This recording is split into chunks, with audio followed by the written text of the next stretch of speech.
statement. Now we are supposed to make the statement of financial position. तो SOFP में याद रखिएगा, we take the assets and the liabilities and the equity or capital. ये तीन चीजें आती हैं with their subdivisions. Of course, assets will be divided into non-current assets and current assets, and liabilities will also be divided into non-current liabilities and current liabilities. Format का ख्याल रखिएगा, जैसे मैं फॉर्मेट बता रहा हूँ वैसे ही शो करेंगे, ठीक है?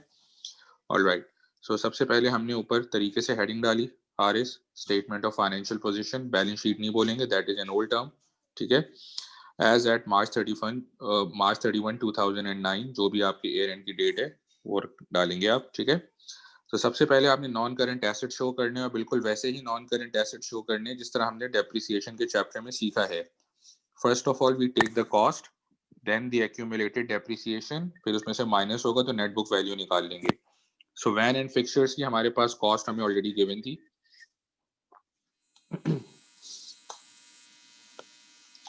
यस, सो वैन की कॉस्ट है 5600 और फिक्सचर्स एंड फिटिंग की कॉस्ट है 1900. तो 5600 एंड 1900 ये हमने लिख दिया कॉस्ट सेक्शन में, ठीक है? और डेप्रिसिएशन हमने कल उसका निकाला था, रिमेंबर कल मैंने आपको टी अकाउंट से भी उसको रिलेट किया था कि कोई ओपनिंग बैलेंस नहीं है, तो जो करंट ईयर का आपका डेप्रिसिएशन दिया हुआ है वही आपका क्लोजिंग बैलेंस बनेगा. सो बैलेंस शीट में बैलेंसेस जाते हैं, राइट? सो देयरफॉर 1400 वैन का बैलेंस है, ठीक है? वैन अकाउंट का बैलेंस है, और 1400 वैन अकाउंट का बैलेंस हो गया, और फिक्सचर एंड फिटिंग अकाउंट का डेप्रिसिएशन बैलेंस है 190, राइट? सो 1400 एंड 190 ये बैलेंसेस आ गए. कॉस्ट में से हमने डेप्रिसिएशन माइनस करी, सो एनबीवी आ गई, और टोटल एनबीवी 5910. जी बेटा, any questions? Nothing new here, वही डेप्रिसिएशन चैप्टर की रेपिटेशन है. अगर किसी को नहीं समझ में आया बेटा, ask me again, I will explain again, no issues at all. We have 10 seconds.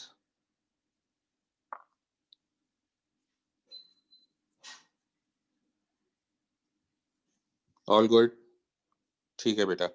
अच्छा, करंट एसेट्स के अंदर आपको पता है कि सबसे पहले क्लोजिंग इन्वेंट्री आती है, फिर ट्रेड रिसीवेबल्स आता है, फिर अदर रिसीवेबल्स आते हैं, और फिर कैश एंड कैश इक्विवेलेंट्स आते हैं. तो सबसे पहले हम देखते हैं ट्रेड रिसीवेबल्स.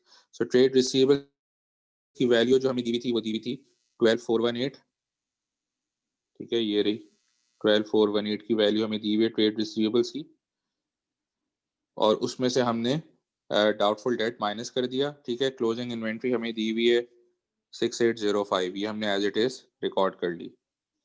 सो 6805 की हमने क्लोजिंग इन्वेंट्री रिकॉर्ड करी. ट्रेड रिसीवेबल्स 12418 फर्स्ट कॉलम में हमने इसलिए लिखा है क्योंकि डाउटफुल डेट का क्लोजिंग बैलेंस हम माइनस करेंगे. सो रिमेंबर हमने कल डाउटफुल डेट के अकाउंट की भी बात करी थी. सो क्लोजिंग बैलेंस आ रहा था 740. एसओएफपी यानी कि बैलेंस शीट में बैलेंसेस जाते हैं क्लोजिंग. सो 740 का आपका ये बैलेंस माइनस हो गया इसमें से, जिस तरह हमने डाउटफुल डेट के चैप्टर में सीखा था. सो नेट रिसीवेबल्स आ गए आपके 11678 के. फिर अदर रिसीवेबल्स यानी कि कोई प्रीपेड वगैरह. सो प्रीपेड हमारे पास बिल्कुल था, रेंट प्रीपेड था पार्ट सी में 600, राइट? सो ये अदर रिसीवेबल्स के नाम से आ जाएगा, प्रीपेड नहीं बोलिएगा, अगर प्रीपेड बोलेंगे ओल्ड टर्मिनोलॉजी, आपके मार्क्स कटेंगे वरना. फिर cash and cash equivalents, cash and bank के बैलेंसेस, ठीक है? सो कैश का बैलेंस आपको जो दिया हुआ था क्वेश्चन में वो दिया हुआ था 140 का, तो ये आपने balance as it is record कर लिया 140. और अगर ये क्रेडिट साइड पे दिया होगा तो ये ओवरड्राफ्ट होगा, तो ये करंट लायबिलिटी सेक्शन में जाएगा.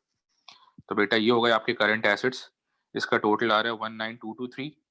सो नॉन करंट एसेट्स का टोटल 5910, और करंट एसेट्स का टोटल 19223. तो टोटल एसेट्स हो गए आपके 25133. ये आपका एक सेक्शन बैलेंस शीट का कंप्लीट हो गया. सो बेटा यहाँ तक कोई सवाल किसी को भी? अगर बेटा कोई सवाल है, कोई डाउट है, कोई चीज नहीं समझ में आ रही, please ask me again, I will explain again, no issues. All good, ठीक है बेटा. 5 more seconds if you have any questions.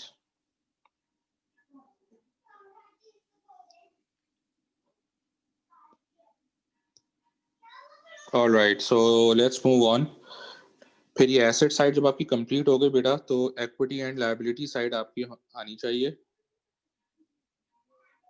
So equity side में आपको पता है ओपनिंग कैपिटल एट स्टार्ट, उसमें प्रॉफिट ऐड करते हैं, ड्राइंग्स माइनस करते हैं, राइट? एक बेसिक जो स्ट्रक्चर होता है। सो ओपनिंग कैपिटल आपको ये दिया हुआ होगा ट्रायल बैलेंस के अंदर। सो कैपिटल आपको दिया हुआ है 25,200, 25,200 दिया हुआ है, राइट? सो कैपिटल इज 25,200, सही है। इसमें हमने प्रॉफिट ऐड कर लिया जो हमने कल निकाला था इनकम स्टेटमेंट के अंदर बेटा। सो ये रहा प्रॉफिट जो हमने कल निकाला था 3927 का।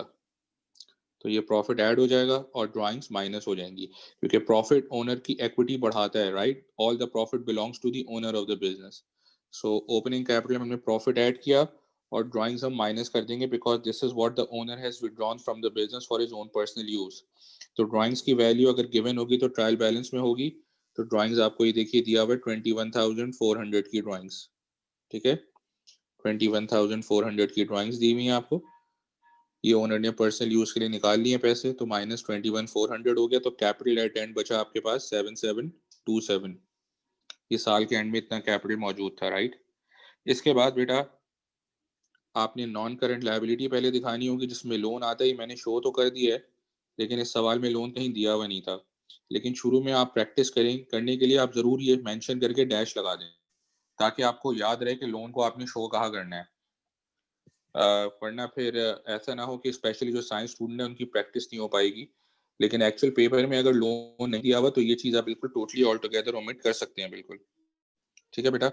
सो नॉन करंट लायबिलिटी के बाद करंट लायबिलिटी है। करंट लायबिलिटी में सबसे पहले ट्रेड पेबल्स होगा, फिर अदर पेबल्स होगा और फिर बैंक ओवरड्राफ्ट वगैरह। तो बैंक ओवरड्राफ्ट यहाँ पर देखते हैं है कि नहीं, अभी देखते हैं। सो ट्रेड पेबल्स 11,400 आपको दिए हुए थे, ये हमने कल ही भी बात करी थी। ट्रेड पेबल्स 11,400 है, ठीक है? फिर अक्रूड एक्सपेंसेस, तो अक्रूड एक्सपेंसेस दो हैं आपके पास, कल भी हमने देखा था बेटा, बी में दिए हुए 3,500 के ये रहे अक्रूड एक्सपेंसेस, एक 3,500 के ये और 16 के ये हैं। तो टोटल अक्रूड एक्सपेंसेस 3,516 के हो गए। Do not right accrued expenses, छोटी से छोटी कैलकुलेशन ब्रैकेट में जरूर दिखाया करें, अदर पेबल्स लिखेंगे। और फिर बैंक ओवरड्राफ्ट देखते हैं।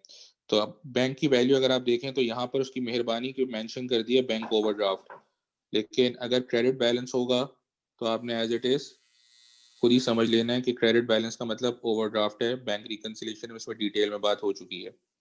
2490 ये आपका ओवरड्राफ्ट आ गया। So total of current liability is now 17,406।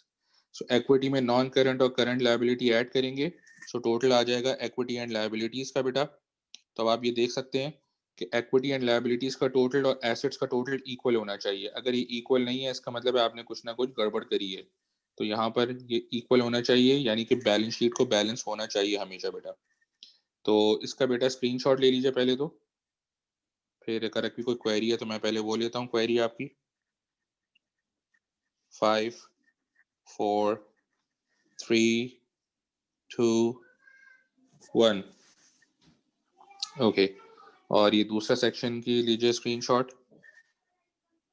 5 4 3 2 1।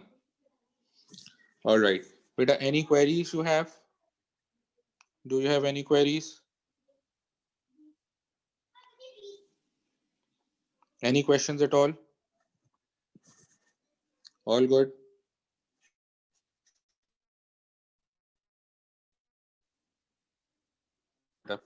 अच्छा, तो ये तो एक बिल्कुल बेसिक सवाल था, ठीक है? कुछ और एडजस्टमेंट्स आपको करनी आनी चाहिए। इसके लिए जो आपके नोट्स के अंदर क्वेश्चन नंबर 2 है वो देखेंगे आप, ठीक है? तो ये question number 2 it's not a complete question, इसमें सिर्फ कुछ एडजस्टमेंट्स हैं, ठीक है? तो क्वेश्चन नंबर 2 पढ़ लें। आई am just giving you 3 to 4 minutes to read the question and try to comprehend it, then I will do it myself.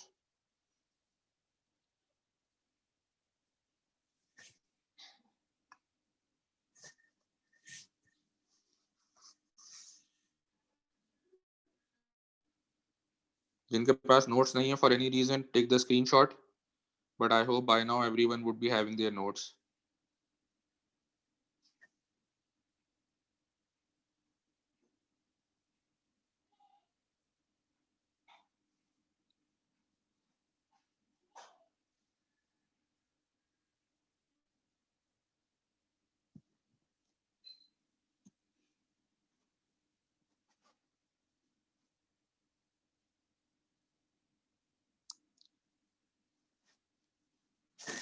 All right.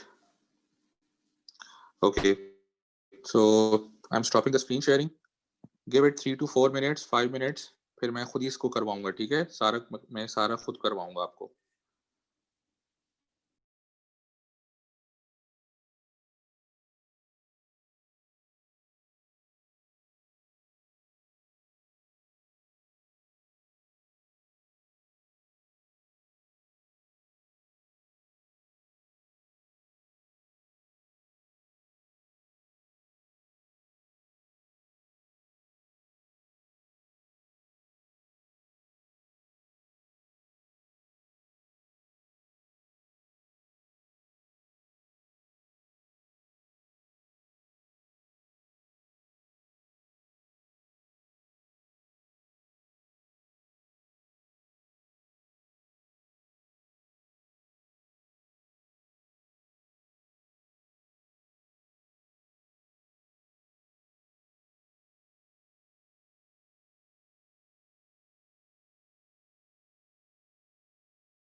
Starting in couple of minutes, बच्चों.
Few seconds more.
All right, let's begin. I'm starting the screen sharing.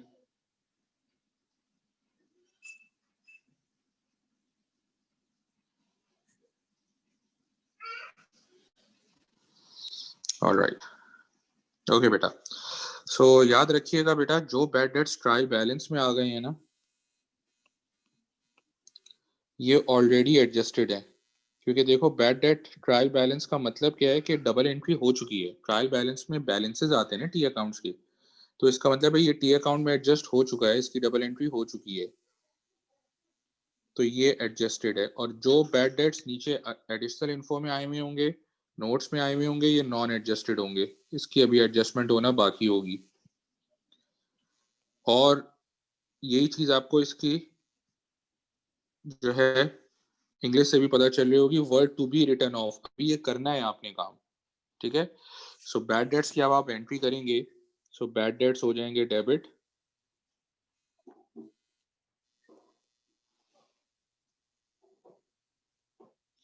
और trade receivables credit जो bad debt की entry है। सो कितनी है? 3000, right. So bad debt debit मतलब अब आपके टोटल बैड डेट्स हो जाएंगे 5000 जो कि ऑलरेडी स्टेटेड थे, प्लस 3000 के जो फर्दर आपने बैड डेट्स किए हैं। तो अब आपके पास बैड डेट की जो एडजस्टेड फिगर होगी वो होगी 8000, 5000 की बजाय ये हो जाएगी 8000। और रिसीवेबल क्रेडिट हो रहा है तो रिसीवेबल में से माइनस हो जाएंगे, तो 50,000 में से माइनस किया आपने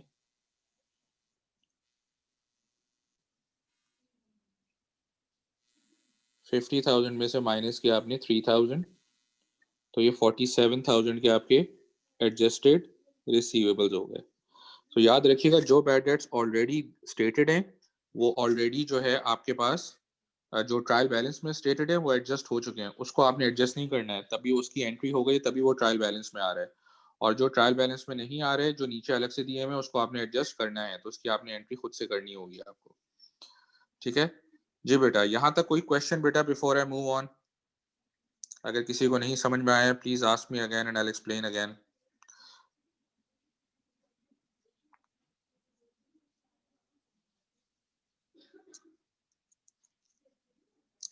ऑल गुड?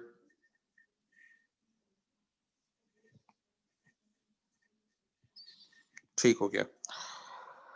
अच्छा, तो अब है नेक्स्ट पार्ट बी में allowance for doubtful debt. So allowance for doubtful debt का अगर आप देखें वो दिया हुआ है 5%। तो जिस तरह हमने चैप्टर में सीखा था कि 5% ये किस वैल्यू पे लगेगा? रिसीवेबल की वैल्यू पे, बट रिसीवेबल की एडजस्टेड वैल्यू पे लगेगा। याद रखिए, जो हमने रिसीवेबल की एडजस्टेड वैल्यू निकाल लिया 47,000, सो 47,000 का 5% निकाला हमने, तो ये हमारी वैल्यू क्या आ गई बेटा? माइक पे बताइए मुझे जल्दी से, कैलकुलेटर लेके बैठा करो बच्चों। 50 सॉरी, दोबारा बोलिएगा। 2350 थैंक यू बेटा, 2350, ठीक है। ये जो है आपका बैलेंस सीडी होगा या आईएस की वैल्यू होगी? क्या पढ़ा था हमने डाउटफुल डेट के चैप्टर में? आईएस की वैल्यू। नो सर, क्या होगी ये? सीडी की वैल्यू। सीडी की वैल्यू होगी, शाबाश बेटा। बाकी बच्चे लगता है जिन्होंने एक दो ने जवाब दिया भूल गए हैं। डेप्रिसिएशन में जो कैलकुलेट होता है वो आईएस की वैल्यू होती है, डाउटफुल डेट में जो परसेंटेज लगा के कैलकुलेट करते हैं वो सीडी वैल्यू होती है। सो ये आपका क्लोजिंग बैलेंस हो गया, राइट। तो अगर आप डाउटफुल डेट का वैसे तो अकाउंट बनाने की जरूरत नहीं है, अब आपको डायरेक्टली करना आना चाहिए, बट सिर्फ समझा रहा हूँ बिकॉज शुरू के सवाल आते हैं फाइनल अकाउंट्स के। तो ये हमने डाउटफुल डेट में भी पढ़ा था, कल भी हमने बात करी थी कि ये ओपनिंग बैलेंस दिया हुआ होगा ट्रायल बैलेंस में। So opening balance is given to us as 1500, so opening balance 1500 हो गया। क्लोजिंग बैलेंस CD 2350 हमने निकाला है, सो क्लोजिंग बैलेंस हो गया 2350। अब ये इंक्रीज कितने का आ रहा है? ये 850 का। सो IAS debit and provision credit by 850। तो जब आप इनकम स्टेटमेंट बनाएंगे उसमें increase in doubtful debt 850 record होगा और बैलेंस शीट में 2350 रिकॉर्ड होगा। याद रखो बेटा, डाउटफुल डेट की जो परसेंटेज कैलकुलेट होती है वो क्लोजिंग बैलेंस होता है, और डेप्रिसिएशन की जो परसेंटेज कैलकुलेट होती है वो करंट ईयर का डेप्रिसिएशन होता है। जी बेटा, एनी क्वेश्चंस? इसका स्क्रीनशॉट ले लें डाउटफुल डेट के अकाउंट का, and if you have any questions you have 10 to 15 seconds to ask me. कोई मसला है बेटा तो I will explain again, no issues at all.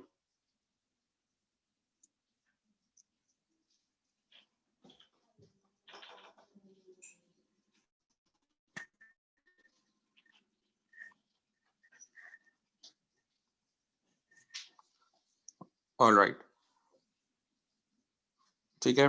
सो अब हम डेप्रिसिएशन का देखते हैं। तो डेप्रिसिएशन के चैप्टर में जिस तरह हमें परसेंटेजेस गिवन थी, ज्यादातर सवालों में हमें इसी तरह परसेंटेजेस ही गिवन होंगी बेटा।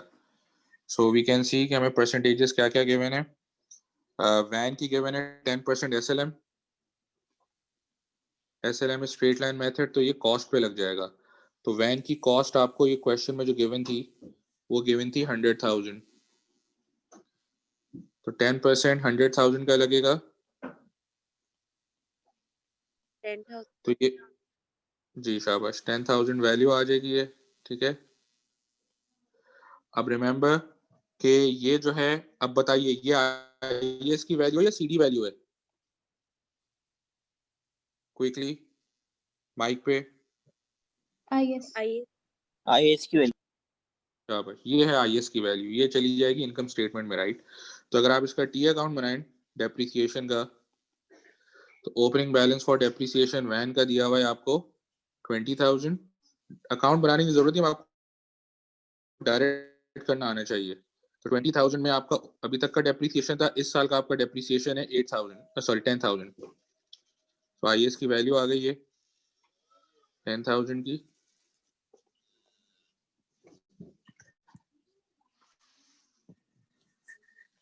तो क्लोजिंग बैलेंस आ गया 30,000। अब ये बैलेंस शीट में चला जाएगा, राइट। तो बस याद रखिए जो डेप्रिसिएशन में जो ओपनिंग बैलेंस दिया हुआ है उसमें करंट ईयर का ऐड करके जो है ये बैलेंस शीट में ले जाइएगा। अकाउंट बनाने की जरूरत नहीं है, जिससे मैं समझा रहा हूँ। I am just trying to relate it from your earlier study जो हमने किया है, ठीक है। इसी तरह हमारे पास इक्विपमेंट का है बेटा 20% पर एनम।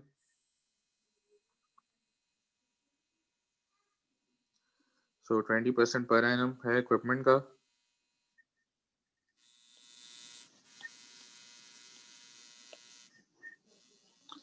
और ये RBM है, तो RBM में नेट बुक वैल्यू पे लगता है।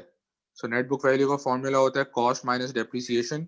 सो इक्विपमेंट की कॉस्ट है हमारे पास 5 लाख और इक्विपमेंट का डेप्रिसिएशन है हमारे पास 100,000। सो 5 लाख माइनस 100,000 ये हो गया 4 लाख। सो 400,000 पे 20% लग जाएगा। 80,000। शाबाश 80,000, ठीक है। ये अगेन IAS की वैल्यू आई है बेटा, सही है। अब जब आप अकाउंट बनाएंगे तो ओपनिंग बैलेंसेस 100,000, 80,000 जो है आपका करंट ईयर का डेप्रिसिएशन है, तो टोटल 180,000 आपका बैलेंस CD आ जाएगा, ठीक है। तो ये डायरेक्टली करना आना चाहिए, but I am just making the T account for now. ये इक्विपमेंट का हो गया, ये वैन का था। सो ओपनिंग बैलेंस वाज 100,000 और इस साल का डेप्रिसिएशन जो है वो 80,000 है। तो क्लोजिंग बैलेंस आ गया आपका 180,000। ओके, सो स्क्रीनशॉट ले लें बेटा इसका।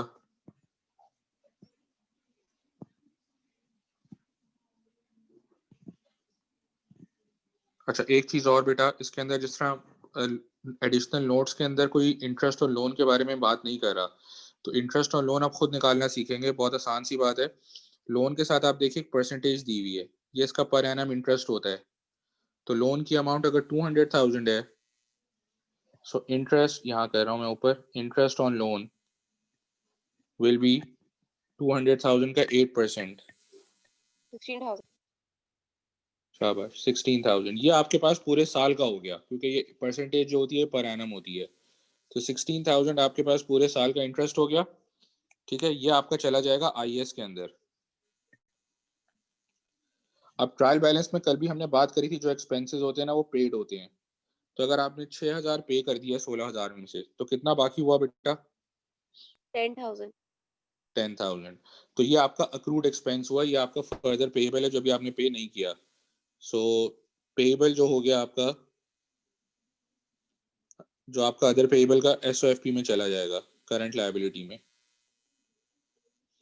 तो 16,000 टोटल Right. था एक्सपेंस। जी बेटा। सर फिर इनकम स्टेटमेंट में नहीं जाएगा ये 10,000 एक्रूड के नहीं तो वो चला गया ना, जब 16,000 आप पूरा इनकम स्टेटमेंट में ले लोगे तो उसमें चला गया ना। 10,000 6,000 आपने पे किया हुआ है, 10,000 अक्रूड हो गया, तो 6 + 10 करोगे तो वही 16,000 आ गया ना। आगे। ठीक है बेटा। यस। Alright, you welcome. तो पेएबल अमाउंट आ जाएगा आपका 16,000 में से 6,000 आपने पे कर दिया है, तो फर्दर आपने पे करना है 10,000। तो अगर आप दूसरे तरीके से देखो तो जिस तरह ट्रायल बैलेंस के अंदर पेड आ रहा है 6,000 और अदर पेएबल अक्रूड एक्सपेंस है 10,000, तो 10,000 फर्दर पे करना है, तो अक्रूड ऐड हो जाता है ना।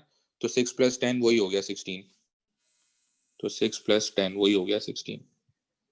ठीक है बेटा। एनी क्वेश्चंस बेटा?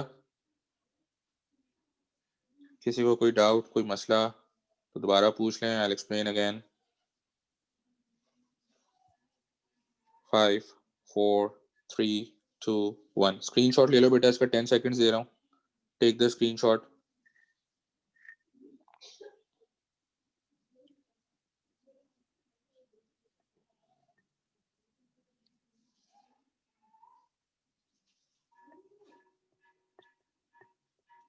Okay, alright, so that's about it.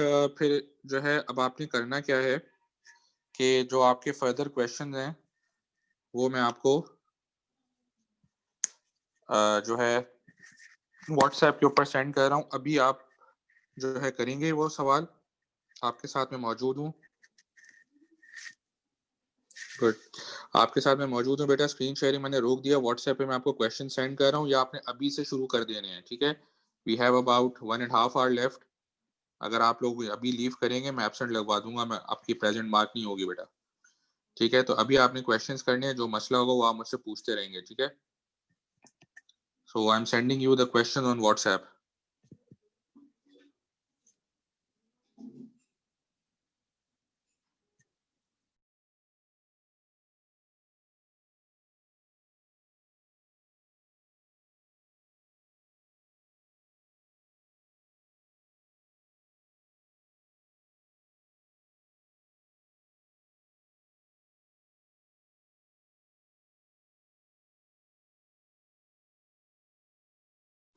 WhatsApp has been sent to your group. Start doing the questions, beta.